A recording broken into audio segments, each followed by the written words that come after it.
Hello, good morning, everyone. Busy week, man. Everything's Going pretty crazy.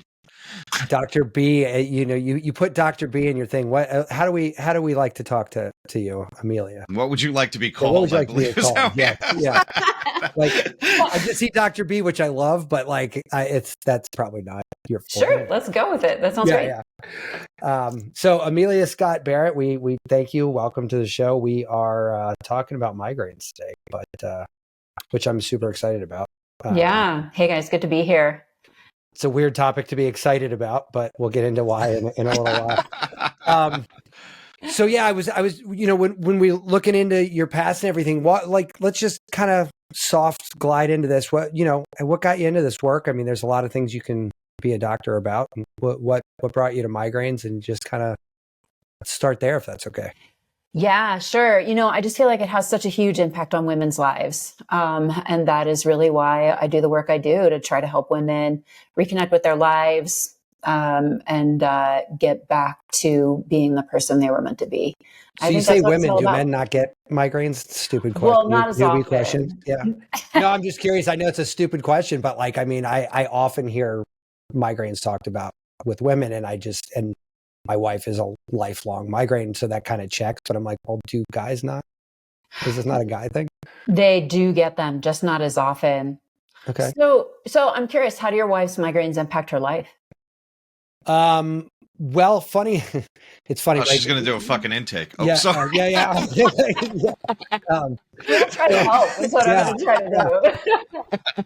So I guess I was going to save this for a little deeper in, but I mean, we're here, so I'll let you know. So 20 years ago, like, she got them all as a kid, mostly as a teenager, I think post puberty. But we were grocery shopping in Hoboken, where we used to live, and all of a sudden, her hands involuntarily locked onto the shopping cart, and she kind of started twitching backwards, and she's like, something is very wrong. I got to go right now. So we dropped the cart. We went to the ER. They shuttle us very quickly over to NYU, which is just across the river, to a neurology department. And she's going through this intake with him, and she's saying, I've had migraines my whole life. And he's like kind of scratching his head, because he goes, what you just had seemed more like a seizure than a migraine, but now she's got this splitting headache and all the symptoms, tunnel vision, you name it. Fast forward a couple of months and all these tests later, turns out that his prognosis was that her migraines weren't migraines at all. They were low-grade seizures that were misdiagnosed as migraine. And so we had this whole, regime. We were the prototypical New York City couple. We were dual income. I owned a business. She was rising the corporate ranks. We weren't going to have kids. And they walked us through this process. Like, okay, you're going to have to go off the pill for a little while. Then you're going to have to ramp up on the anti-seizure drugs for a little while. Then you're going to have to see if they work for a little while. And if it doesn't, we're going to have to back out of all those things. So net, you're looking at probably having to, wear condoms or figure out another birth control for probably about a year. And we're like, or we're just going to roll the dice, because we're adults and I don't care. And so that's what happened. And we got pregnant month 10. I'm making it up because it was a long time ago, but we got married month 10 of that journey out of 12. So it was kind of a friend of mine had her 30th birthday at a country western bar in New York, and we all rode the bull and everything. I'm like, that goddamn bull got us.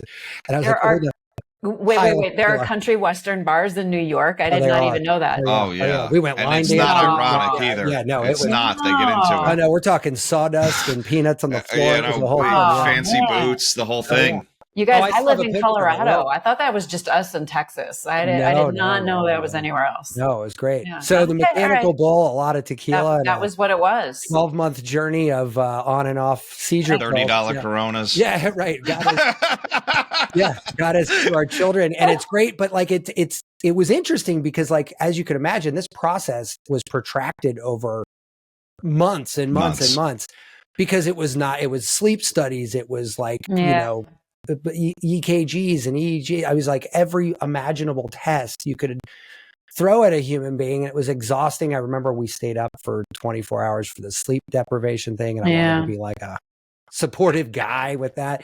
But that sucked, staying up like not for fun and without drugs or alcohol to kind of, like there was no real all night better. Yeah. And then I'm sitting in the room while she's getting tested. I'm like zonking out in a chair, and it was a long process. And my wife's family all has migraines. In fact, her uncle committed suicide when he was 25 because of migraines. Wow, that's just pain. It was just not tenable. So like everyone in her family, it's like, and so Tom and I talk about genetics ad nauseum on this show. And, the more we learn about genetics, the more interesting that becomes. So like, what's interesting about talking to somebody like you is this is your wheelhouse, right? Like you're in it, this is what you do. And it's just, I wanted to kind of peel back like all the variety of onions that have come along with this thing, because there's just so many of them. And so what's interesting is seizures actually don't really cause head pain.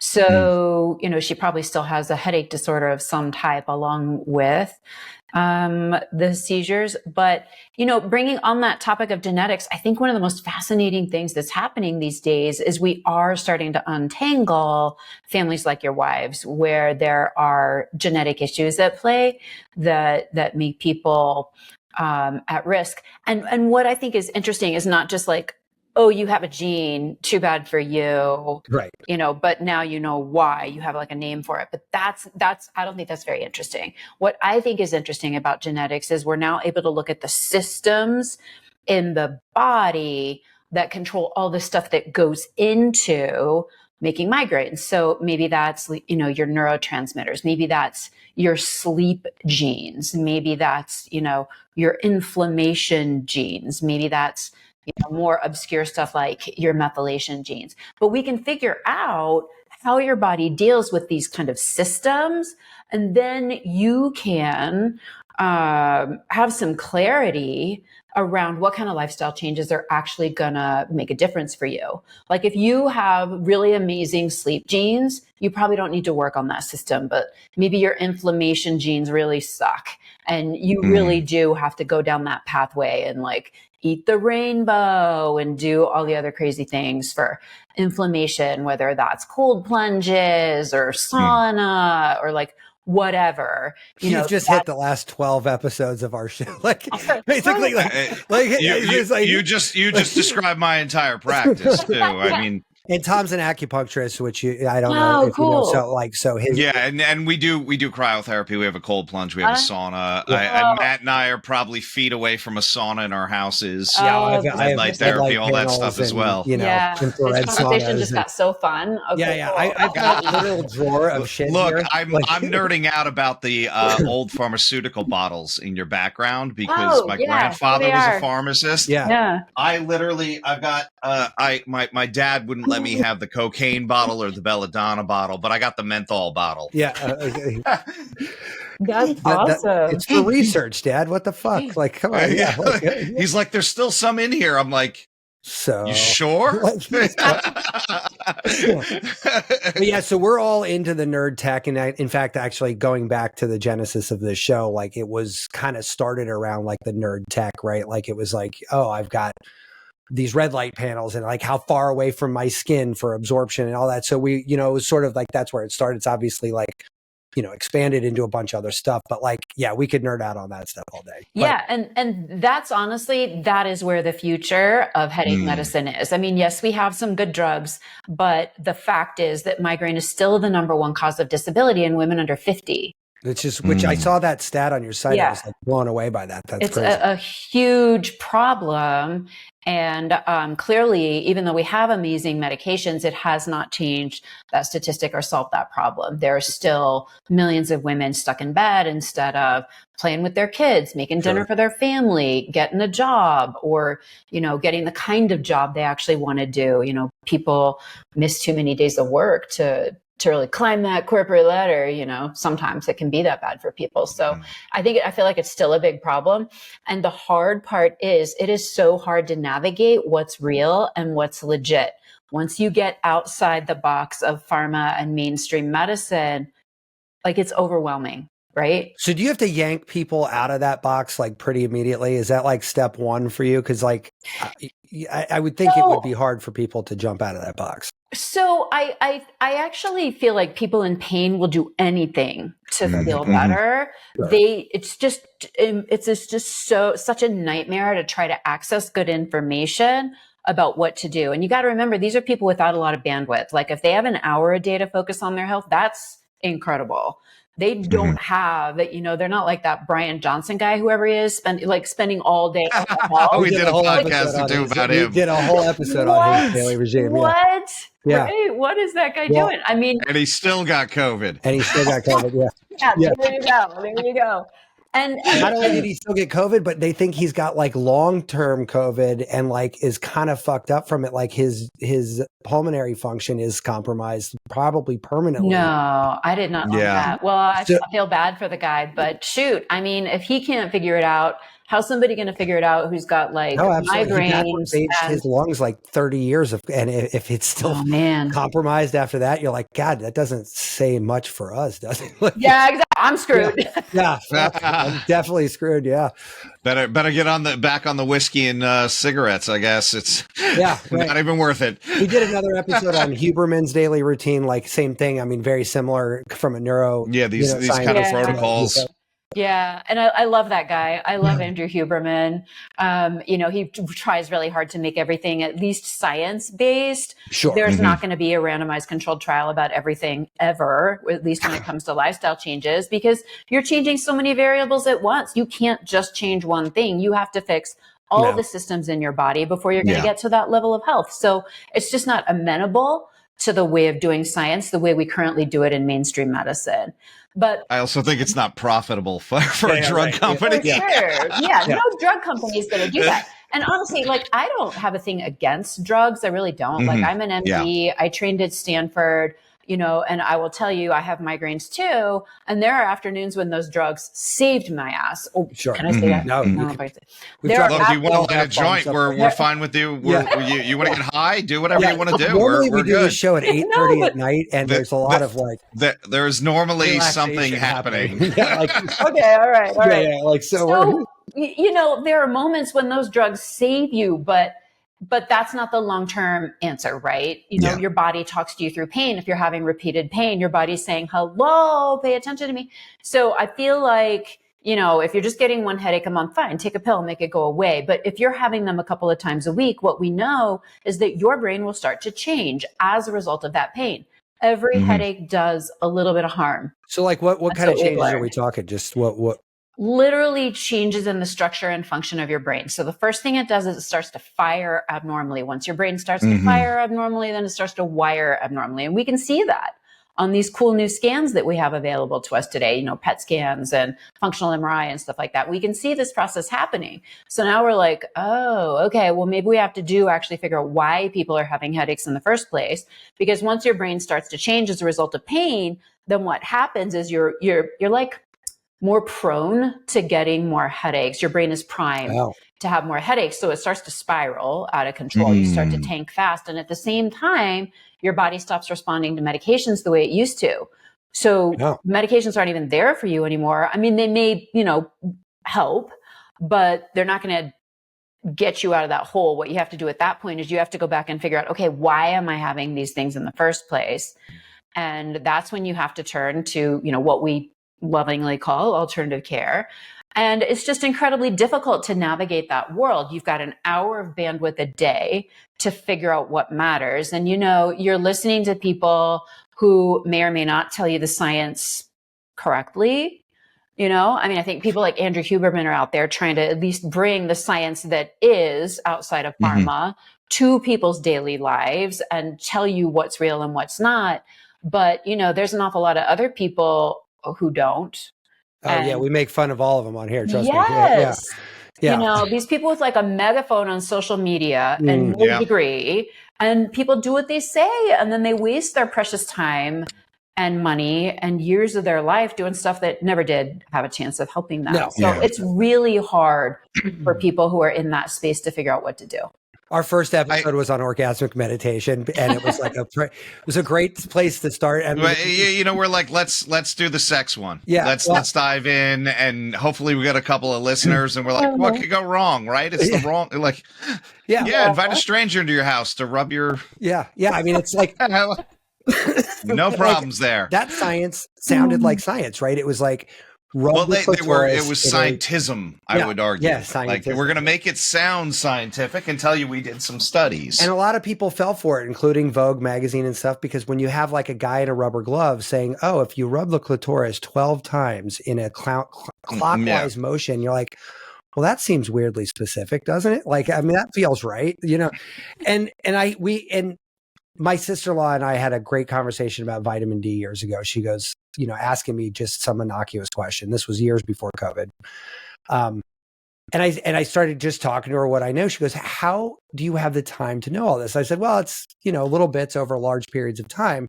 Yeah. But that 1 hour bandwidth was what she was talking about. She's like, I don't have bits of time to aggregate over this, and nor do I have a memory that can grab this data and process it over weeks to months to possibly years and stitch together a narrative that makes any sense, because I don't even know if the information I got originally is right. So I could be stitching together some bullshit, some facts, and some everything else. So yeah, that's like a constant recurring nightmare over here. And I honestly, if you got a better answer for it, I'd love to hear it. But for me, it's just like, you just have to wake up every day and do more of it, right? Like, it's not just like, Yeah, I think when we at least look at it through the lens of what has at least some scientific basis for it, we don't have to demand a randomized controlled trial on vitamin D, although there are some good ones that it helps for some cool stuff. And pretty much everybody should be on it unless you work outdoors. But that also, that one thing is not going to save you, right? Your body of course not. Is a gigantic biochemical factory, and there's so much going on in there. If you fix one thing, that's awesome. But that's like, putting Michael Jordan on the court against a whole team, right? You're not necessarily going to win. You need everything to be working in order to get the result you want. So I think it is an incredibly difficult time right now. And I think it's really important that people who are who do have some kind of a scientific training, at least try to get out there and say what's real. It's tough, to compete against the people who have, huge social media followings and whatever, and they're spouting nonsense. Oh yeah. Making money usually off of it, by the way. Lots of money. Lots of money. Yeah. Lots of money. Well, what's your litmus test for pulling in new science? I mean, you've touched on a couple things, and I'd love to get into this with you a little bit, but like, what makes you bring in sleep or gut biome or anything? Like, how do you kind of get into it and evaluate what science is worth exploring? Yeah, well, I do have that training as an MD, so I think that helps. I also got trained in functional medicine, and I know a little bit about Ayurveda. I'm a yoga teacher, a meditation teacher. So I kind of come at health from the perspective of, I don't care like what tradition it's come from, if it's conventional or alternative or like, ancient tradition. Like, I don't care what it is, as long as there's a reason to think it works and there's maybe some good evidence, I'm down. I love hearing that. Yeah. I mean, you just so like, it, hearts and I've heard that functional medicine has roots in Chinese medicine, in East Asian medicine, at least some of the principles, right? Yeah.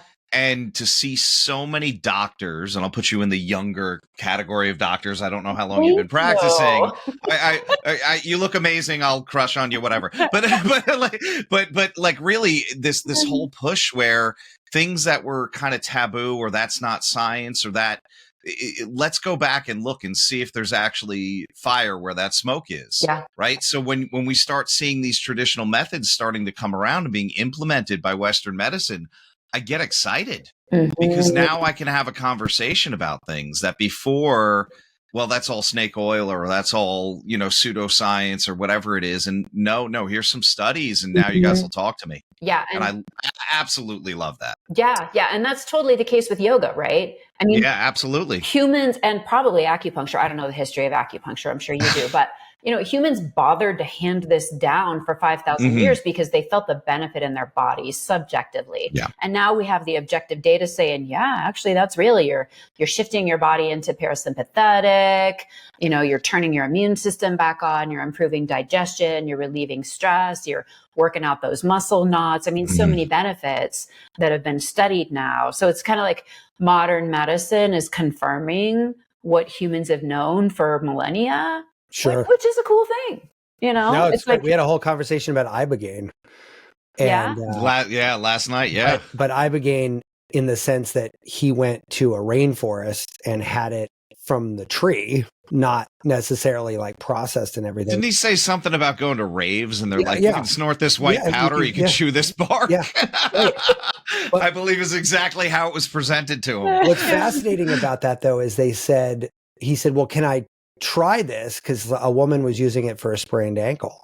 And he's like, can I try it? I want to see what it feels like. They're like, look at him like, what are you talking about? They're like, you don't have any pain. You don't have pain. Yeah. You're not going to feel anything. He's like, so he's a Western medically trained and literate person. And he goes, so what you're describing is a non-addictive opioid with the same opioid properties, but it won't, if you don't have pain, it won't do shit. So you won't, you won't get addicted to it. The addicting factor is non-existent because there's nothing to be addicted to. And as they got it back to labs and started pulling it apart, that's exactly what they were doing. And it comes from this fruit 200 miles into the rainforest.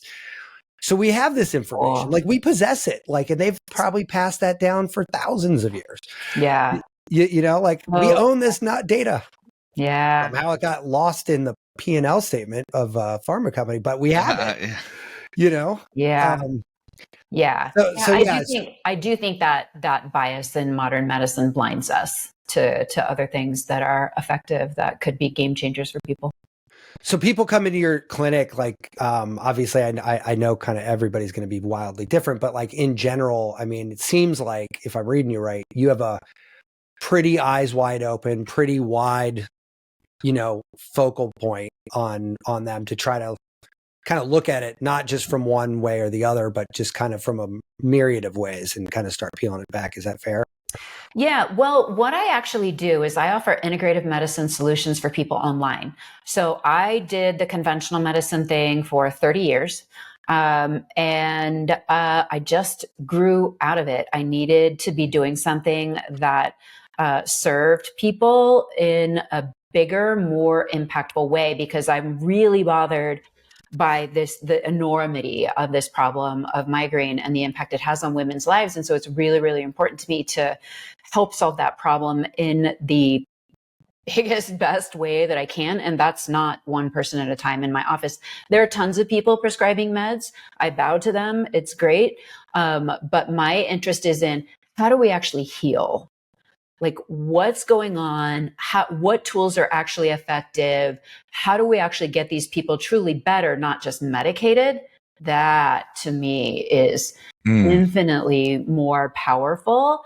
And it's what people really want. I mean, like for years, I had this experience in my office. Somebody would come in with headaches. We'd talk all about the medications. I'd like knock myself out trying to find the absolute best medication for them. And then they look at me and say, but why am I having these things in the first place? The fluency of that question is jaw dropping by itself. I'm like, I don't know many people who aren't Tom and I and people we know that ask that level of question. Most people are like, if you're suffering with it, and this is what I've seen, at least, if that person is suffering with it, one, they become an expert in it, right? And they know almost everything from at least the mainstream approach. Oh, I tried this drug. I did this. I did that. I did this. Hey, I'm on this support group on Facebook. They recommended this. And I mean, God, that question is so fundamental. Why am I like this? Yeah. Even if it's not a medical condition. Yeah. Why am I like this? I mean, we all ask that. Yeah.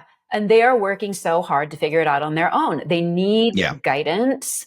They need somebody to help them navigate the fire hose of information out there on the internet, and, the charismatic people with big megaphones selling snake oil. So I really felt like this was a huge unmet need. So Actually, that's what I do. So I bundled all that up into online courses, and that's how I help people now. Oh, that's awesome. I love that. Yeah. I love that. So if I'm a lifelong migraine sufferer, like, is this something that, with your star student, kind of the person who's doing all the things, like generally, is this kind of condition solvable is this a months to years problem? Is it a days to months problem? I mean, I'm just curious, like 100% helpable.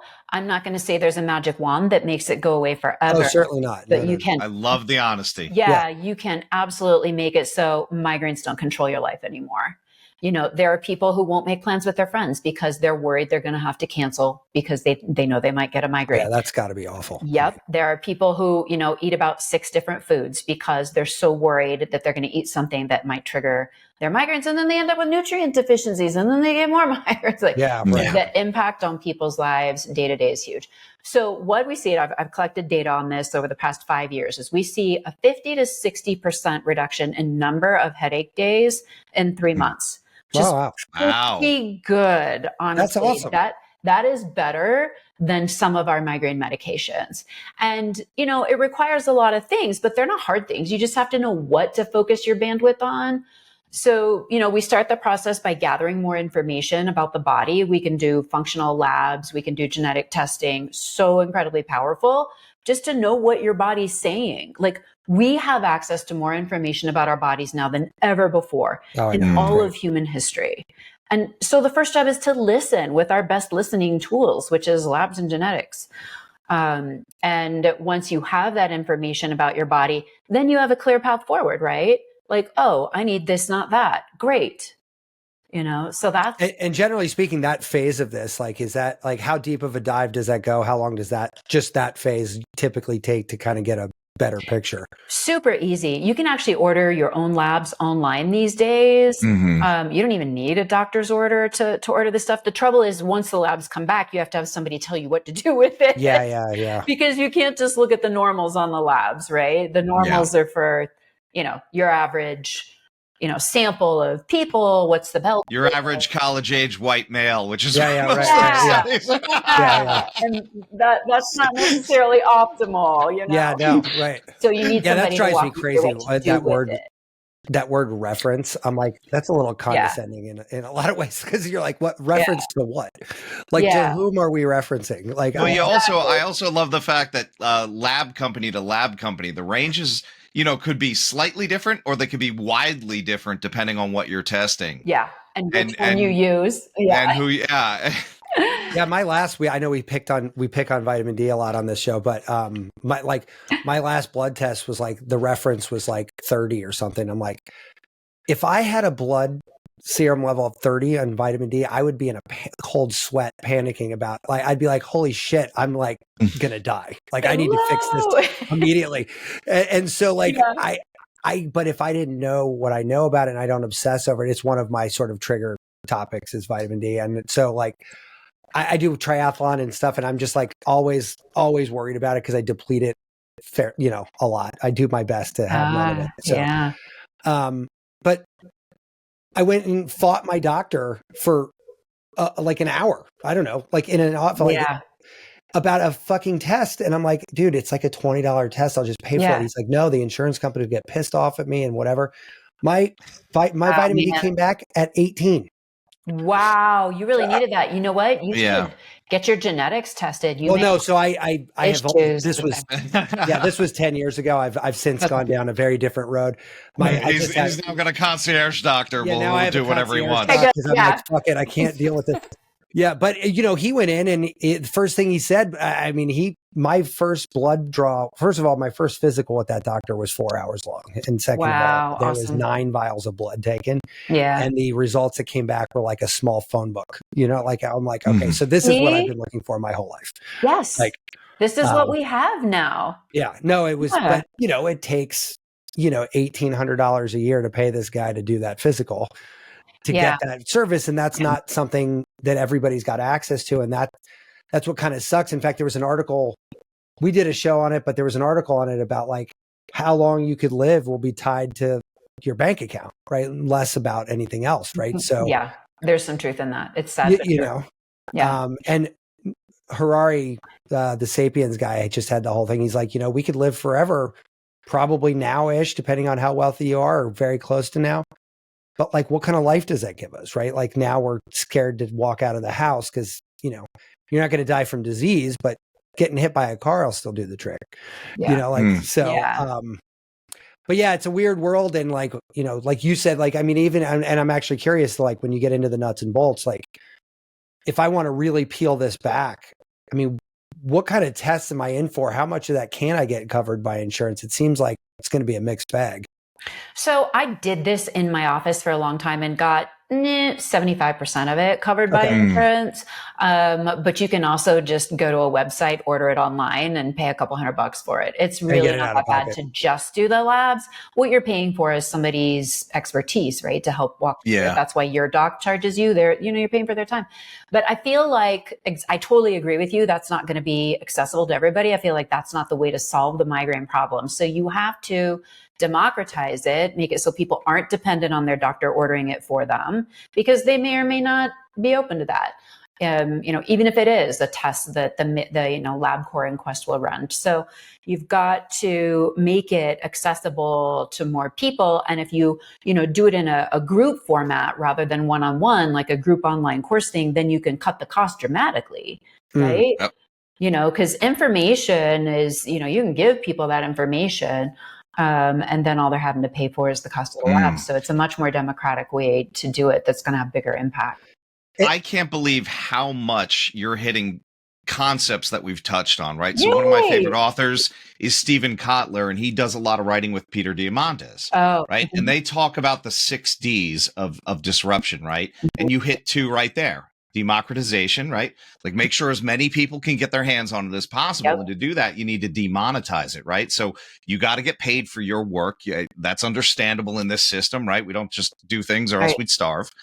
But to open it up to a group like this, to make that knowledge repeatable without you having to re-say it every time, it is really a way to bring down that cost for everybody, and more people win. Now, I'm most interested, like, in these buckets when we're reviewing all these systems, because you described it before as like we got to look everywhere, right?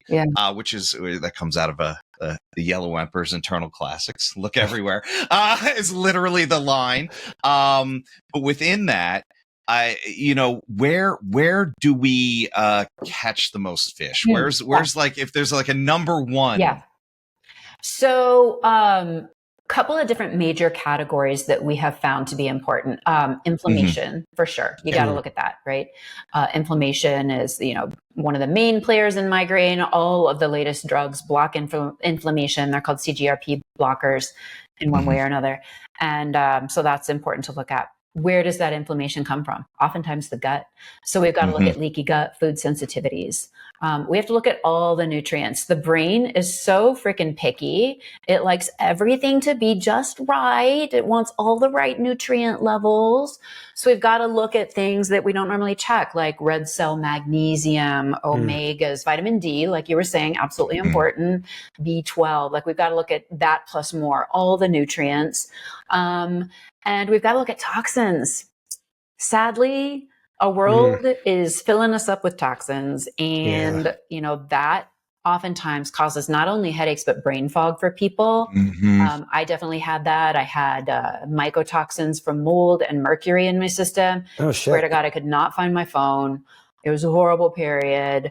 But that stuff is fixable stuff. So I think toxins are a big player, and just chronic stress. Like when you have pain every day and, you're missing out on things because of your headaches, and, you're worried you're going to lose your job because you're taking too much sick time. And by the way, you also have to put dinner on the table or get your kids to practice. Like that's incredibly stressful. Just the process of having pain every day is stressful. And so even if you have the most peaceful life in the world and you don't think stress is contributing to your headaches, the simple process of having pain is super stressful, and we can measure the impact of that on our bodies. And what I also think is super cool is all these new smart devices that you can use to help you heal. I mean, it's incredibly empowering. You can get, like, I got an Oura ring on right now. It will tell me, Name a device. One of us has it in arm's reach. I've tried them all. Oh, yeah. All because I love to test drive this stuff for my people because I don't want them to waste their time and money. But, you can find out information about your body that way. You can know how much deep sleep you got last night or what your heart rate variability is running. And you can take specific measures to improve reduce the impact of stress on your body when you've got some kind of an objective measure. Then you do something, you're like, oh, that helped. Great. I will keep doing that. And a month from now, I will eventually feel better. Health doesn't happen overnight. But and just to sort of 50,000 foot look at the complexity of the last minute and a half of what you said, like you picked out, vitamin B12 you mentioned, right? Tom and I both genetic tested. Tom's got the motherfuckers. Tom and I take two different B complexes. His is methylated, mine is not, right? Okay. And so adenylyl, But that is one, just picking that is, I think, a great illustration of the complexity of this, because you have to not only have done the genetic testing, but you have to actually know, and you have to have somebody interpret it.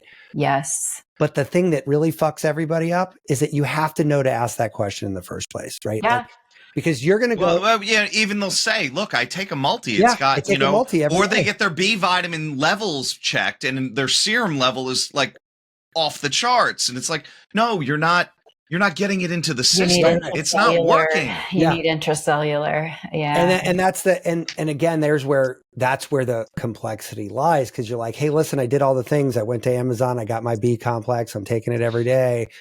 But if you're not doing a test, I use these vessel strips, which I'm almost out of, and I'm not going to reply to or do them again.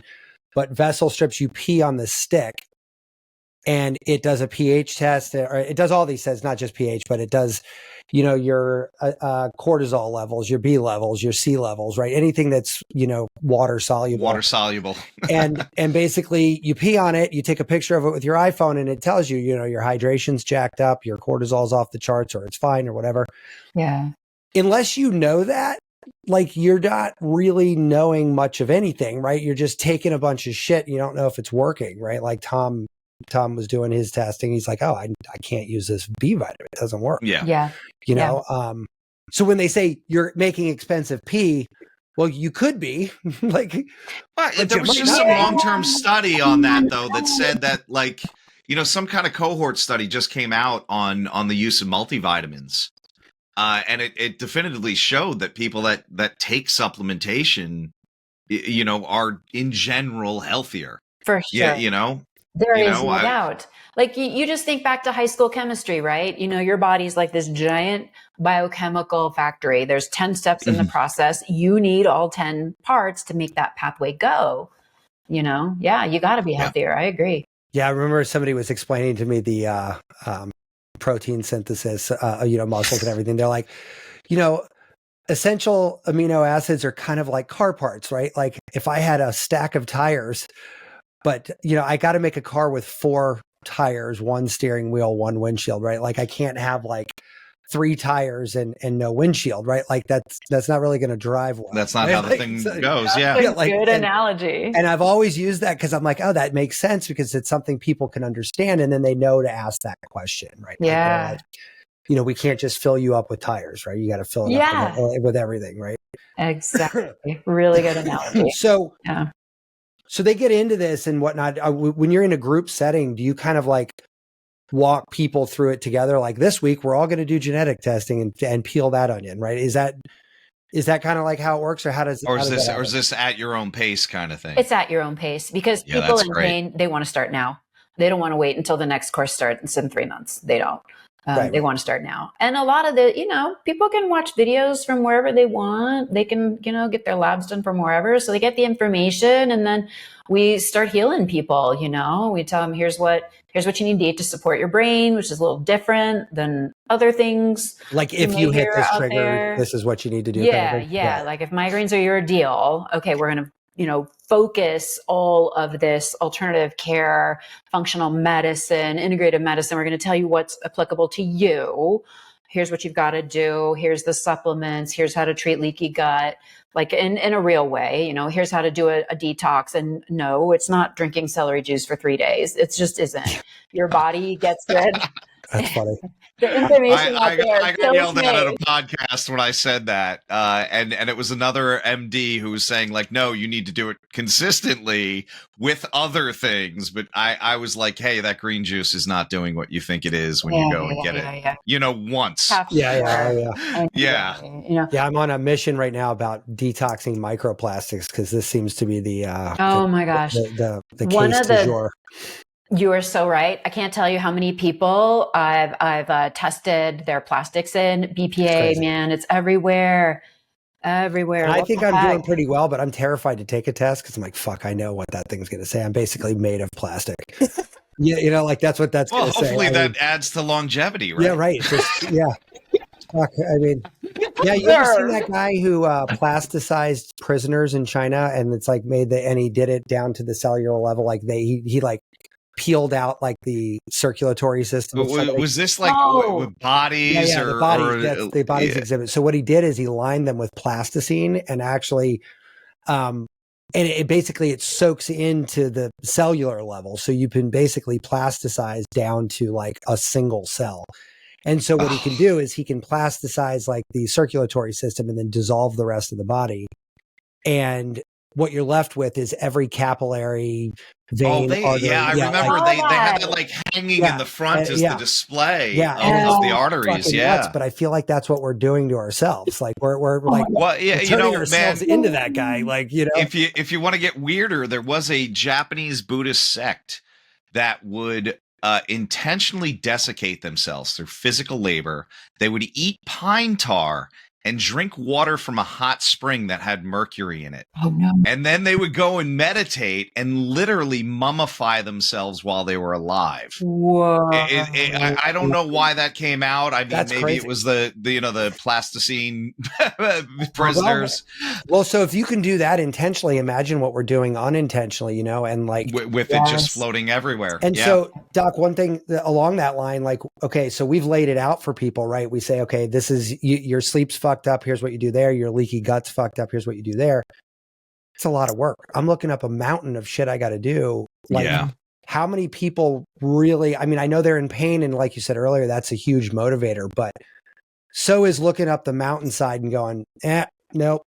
Like that's a lot of work. Man. I understand. And I actually always talk to people. I have like group Q&A Zoom calls to answer people's questions about all this stuff. And I always ask them, hey, are you in a place where you're ready to make your health a priority? Like, don't just give me money. I want this to actually be something that helps people. And it's not a magic wand. You know, you're going to have to change your life, or but lifestyle. You know, but that's for a lot of people, that is changing your life, right? Like that is the synonyms, right? Like, you know, my wife is a great example. She grew up, you know, single mom, fast lifestyle. So it was a lot of like Kentucky Fried Chicken and boxed food and, you know, and as a result, like her sort of worldview is that, you know, the solution that takes longer than 30 seconds isn't for me, you know? And so like she has spent a large chunk of her adult life overcoming that preconceived notion that was sort of instilled into her at a time where we didn't know any better to some degree, I guess. But like, you know, like Rick Dukeman, a famous comic from the 80s, was like, you know, said something about like cigarette companies got away with it because they didn't know. He goes, well, you know, I don't need a disclaimer on a hammer, you know, hardware store to know if I hit it against my fucking head, it's going to actually hurt. Like, he's like, there's certain things that just don't really need disclaimers attached to them. Like, hey, Kentucky Fried Chicken twice a week, probably not going to make you live forever. I don't know. I mean, maybe, what do I know? But, you know, but what we didn't know is like plastic. I mean, who the fuck knew all this plastic was out there? And now they found plastic in Antarctica and the plankton in Antarctica. I'm like, what? Like, I mean, it's literally everywhere. The ocean's a big place. And if the concentration was high enough to get into plankton in Antarctica. Like, crazy, man. What's going on in us? And so probably everybody needs to actually learn how their body's own detox systems work and how to amplify those. Probably everybody, not just people with headaches. Yeah, I mean, I think yeah. And then inflammation is like sort of the boogeyman for everything nowadays. But but in a not so jokingly way, it kind of is the boogeyman. It sort of is kind of is. Right. Kind of real. It drives almost all symptoms. Yeah. But cell damage is not good. No, cell damage sucks. And but we blame it on a lot of stuff because it's sort of an easy thing, but like at the same time, you're like, yeah, but eating seed oils every day, 30 times a day does not help inflammation, period. End of story. I don't love having to read every single ingredient label that goes into my body, but that's the only way to be like, God damn it, there's grapeseed oil in this, or there's cottonseed oil in this, or there's, like, you have to, and I think there's some, processed or packaged foods that are okay, but man, you have to be careful. You have to know so much to eat that stuff. Or otherwise you just shouldn't. Yeah. Otherwise you just shouldn't. Right. And then that leads you to the other side when you only have so much time. I mean, it is way faster to cook a box of macaroni and cancer cheese than it is to cook, make a bechamel sauce from scratch without the stuff from the cow in your own pasture. I get it. I mean, I was a doctor all day. I'd come home, make dinner for 3 kids. I did that for a lot of years as a single mom. Like, I get it. It is not easy. Those are, those time constraints on life are real. Yeah. My kids' favorite food on earth, literally above anything and everything, is ramen. They could eat that. And I was like, thank God you don't have a headache disorder, because the amount of sodium. That's pretty much everything. You into sodium and MSG. Yeah, totally. You're just basically like a headache machine. So what do you do with that side of it? You get people that are like, no, man, I just want my ramen because I got 15 minutes to cook dinner. Like, I mean, do you kind of part ways with them at that point, or like, how do you deal with that? I think they just never sign up for my courses, really. I think they just go back to their doctor and say, medicate me. Because I just need to power through. And oh God, that's so that even my father, I hate saying this, and I don't think he's going to listen to any of these. He's already disappointed in me. But he's type 2 diabetic. And so much less. It's funny because I joked once in front of him, and I probably shouldn't have, that it was by choice. I when he first got diagnosed, I started buying, like, hey, here, Dad, here's the latest research. This guy's credible. I want you to read this book. And, one of them was titled Reversing Type 2 Diabetes. And he goes, but, I'm Italian. If I can't eat pasta, what am I going to do? And I went, well, first of all, that box is not a single serving. Right. Yeah. Second of all, like, Italians don't eat like that. Yeah. And like, there's a lot of other food. Right. Yeah. It's like even selecting to do gluten-free, right? So, we're not celiac. We do get inflammatory from it, and we've tested. And that's everyone in my family. And it's like, well, what do you eat? Well, one, we can get gluten-free products, which are normally over-manufactured, and they're crap too. Or we could just like not eat that. Yeah. There's like maybe a quarter of your plate, Right. Yeah. Like there's other food, Well, I go to the bulk aisle in grocery stores, and I'll make my own nut mix, and I'll put it in one of these, like, giant things, because I don't like to buy the ones at the store. A, they're expensive. B, I don't know what they put in them. It's always stuff. And then they'll put like almonds. They'll coat them in like vegetable oil or something to make them shiny or something. And I'm like, okay, this is stupid. It's already got plenty of oil in it. I don't need more. But I realized, I took a food sensitivity test and realized that I was slightly reactive to almonds and cashews. And I took them out of that nut mix. And guess what? The handful of nut mix that I would eat, because I grab like 1 or 2 handfuls a day, just, it's walnuts and, a bunch of other stuff. And this little buzzing that used to happen on the top of my mouth just stopped happening. Cool. I ignored it for years, didn't know what it was, and it turns out it was fucking almonds and cashews. It was inflammation, giving me a little bit of a buzz on top of my mouth, and it just went away. Now, was that going to kill me? No, but is it better for my aggregate inflammatory response? For sure, absolutely. But like, I never would have known that, and it was a finger prick, which I'm not a needle guy, so took me 40 minutes to fucking cook. Dude, like, come over. I'll do it. No. Because it's one of those spring-loaded ones, and I'm like, so you have to cook it in, and it's like, when is it gonna spring out and hit me? Like, yeah. So, but like that's one of those things that was like a $50 test that, I don't know, is $50 affordable to everybody? I don't know, probably not. But more importantly, most people I tell that story to, like, you did what? What? Did you stop eating almonds? Yes, I did actually. Yeah. Yeah, but almonds are great. And if it's not like making you have like a anaphylactic response, I'm like, well, this isn't like zero or anaphylactics. Like, right. I mean, there's like a whole like spectrum in the middle.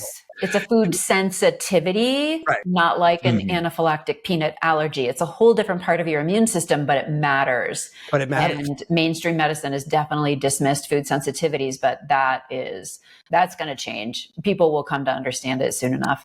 Yeah. And that N of 1 component, if you can get people, and the reason I was curious if people actually kind of follow you is because once they learn all the work that is, because it is exhausting. I mean, it's exhausting for me, and I actually like this stuff, right? Like, I mean, but I think it, people are doing this anyway. People with migraines who are in pain, they're doing everything they can to eliminate their headaches. They're trying to figure out their food triggers. They're trying to get more sleep at night. Like they're doing all the things. They just don't have the blueprint about what's going to work. Sure.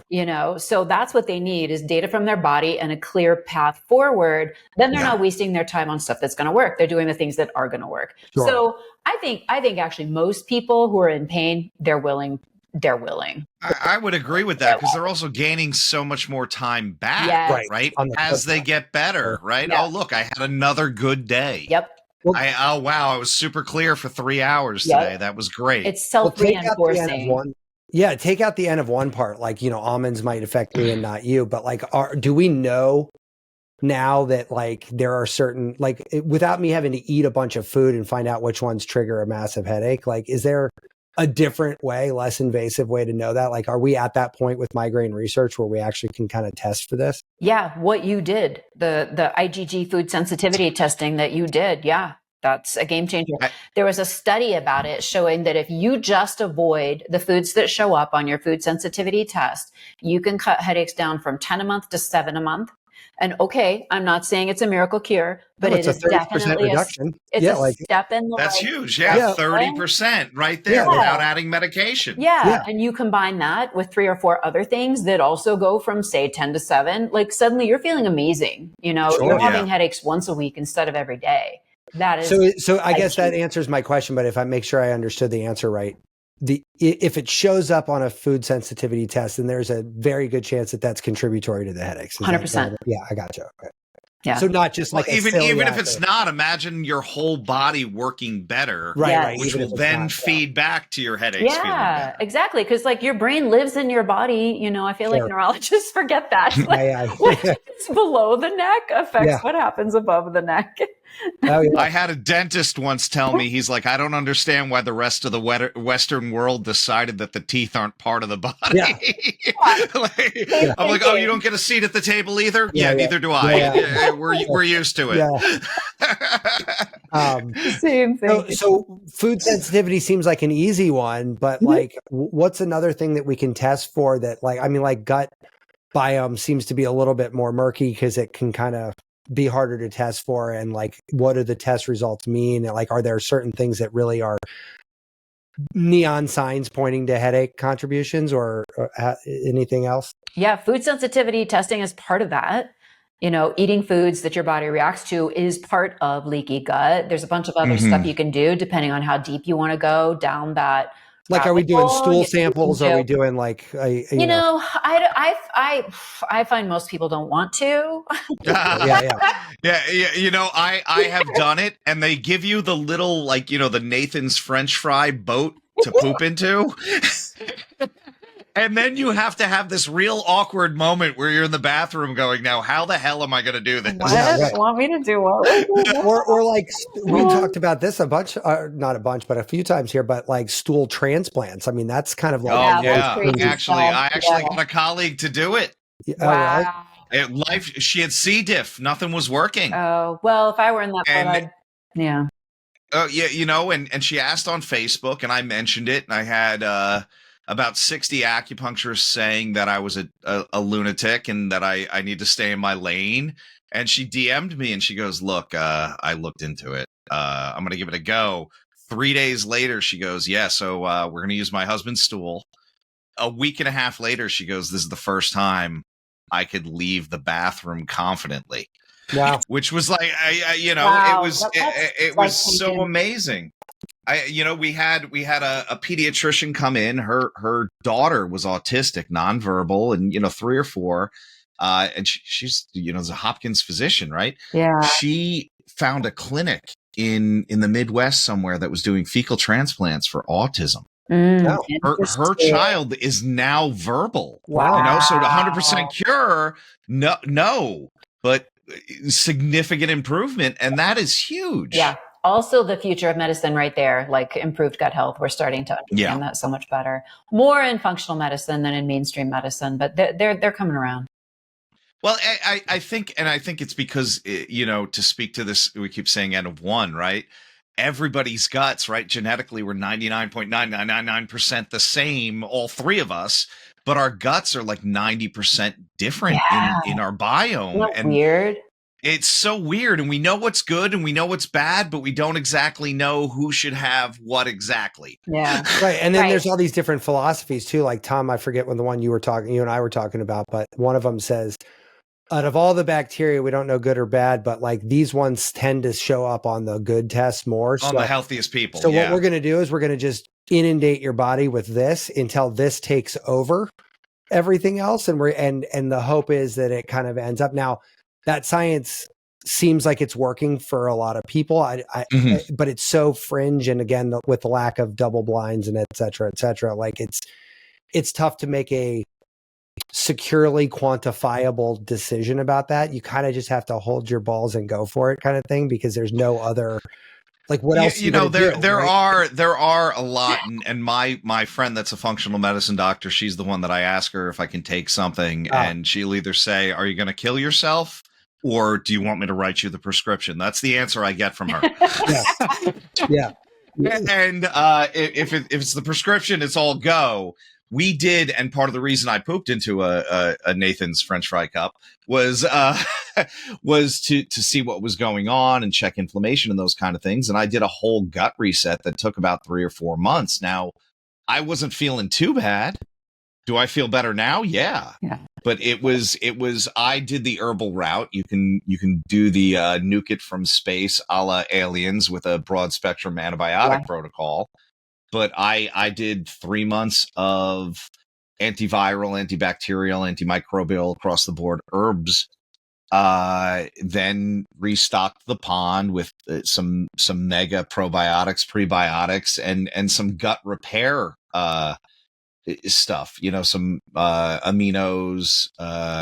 I think aloe vera is part of that protocol, which is funny because we use the aloe vera resin in Chinese medicine for exactly that, inflammatory gut issues. Yeah. Cool. So, I mean, infinitely better than I was. So like that kind of deep dive though, Doc, like, I mean, how many of your patients do you see having to go that deep, or is this something that can be kind of ticked away at like a lot less? I don't think that everybody has to go that deep. And I do think if you need that kind of individualized approach that you're talking about, you just need to go see a functional medicine doc or a naturopath and get that done one-on-one. But, my thinking is if I can help 75% of the people with something that's easily accessible, affordable, and implementable, then I feel like I've done a good thing.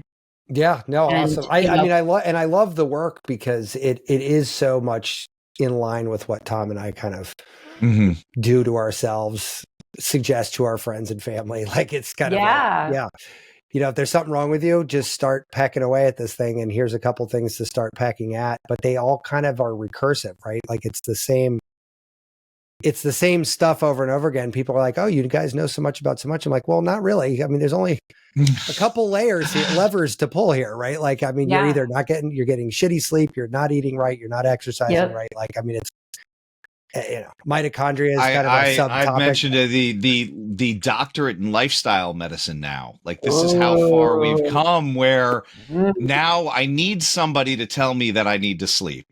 I need somebody to tell me that I need to eat like real food. I need somebody to tell me to move my body. And, colleges are like, we'll give you this piece of paper. Yeah. And it's like, at some point, I don't know if it's technology or it's modern lifestyle or a combination of things, but we've moved so far from what it is to being a human that we've forgotten a lot of the things. Like, hey, dude, you're still a primate. Yeah. Yeah. It is so hard to step outside our culture, though. It is. It really is. Well, I've got an appointment later on today to meet with a woman to make a yoga nidra that I'm going to tell her I do for 30 days. Yay. And then we're going to have her on the show to talk about like the pre and post of that. And that came out of Huberman, right? And Huberman sort of like kind of repopularized yoga nidra. But here you have this, like, I mean, let's be honest, it's a obscure, thing in the world at large. It's not normal. But when you look at the science of it, and I've been digging into it a little bit recently, these people are getting what mimics sleep to their body wide awake for 20 minutes, just doing a really conscious and intentional yoga nidra. I always fall asleep when I do it. I know, yeah. I mean,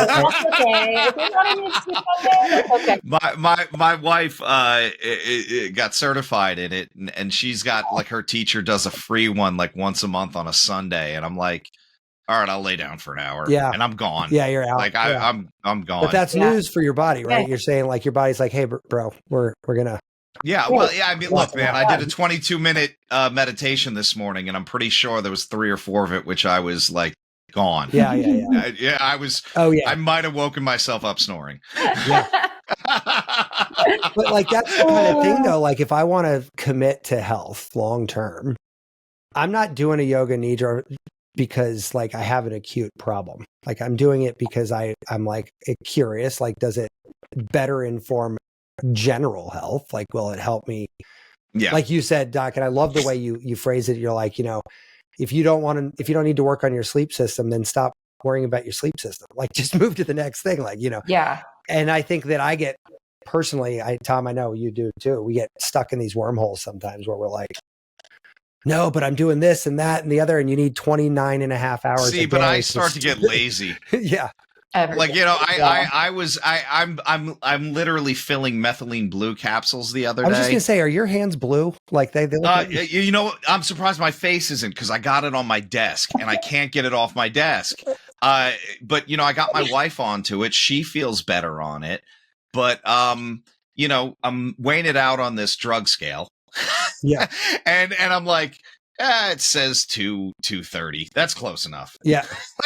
Like, what are you going for? 200 to 250, I guess. Yeah. It's not like right. Yeah. Well, I could see that. Yeah. But I mean, look, that doesn't need to be precise, right? Like, I'm using it as an enhancer, not as a therapy. Yeah, right. And I hate to do this, guys. My dog, because I'll sit here and I love this conversation, but I would like to wrap up solely because my daughter has to get picked up in half an hour because she got. And honestly, I could talk to you all day anyway. So this is like one of those. So Dr. B, where do we find you? What do you guys? What do you want to impart? Like, final thoughts. How can they join your courses? Those kind of things. Yeah. For people who want to learn more about how to really find and fix the root causes of headaches, you can watch a video I made about it at migraineclass.com. And I think that's really the best place to start. I mean, you can Google my name, go to my website, watch my TEDx, or, whatever. But I think migraineclass.com for your community, that's going to give people the information they're interested in. It kind of expands on what we talked about today. That video does.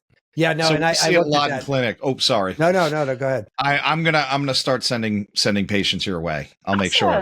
Good. Yeah. Let's help some people. Yeah. No, and I love your pragmatic approach to this. I love your openness to some weird stuff. I think it's all awesome, man. Yeah. Cool. Well, Doc, thank you so much. I appreciate your time, and I looking forward to digging into this a little bit. I can can't wait to nerd out on. Yeah, this was amazing. Yeah. Thanks for having me. That was a fun conversation. Cool. All right. Well, enjoy the weekend, guys. Talk to you soon. Okay. Bye. Be subversive, irreverent. Health is wealth, but you knew that. Everybody knows that. But so is following us on social media at Irreverent Health. And check out our website for more exclusive content at irreverenthealth.com. Oh, I like this. Thanks for tuning into this episode of Irreverent Health.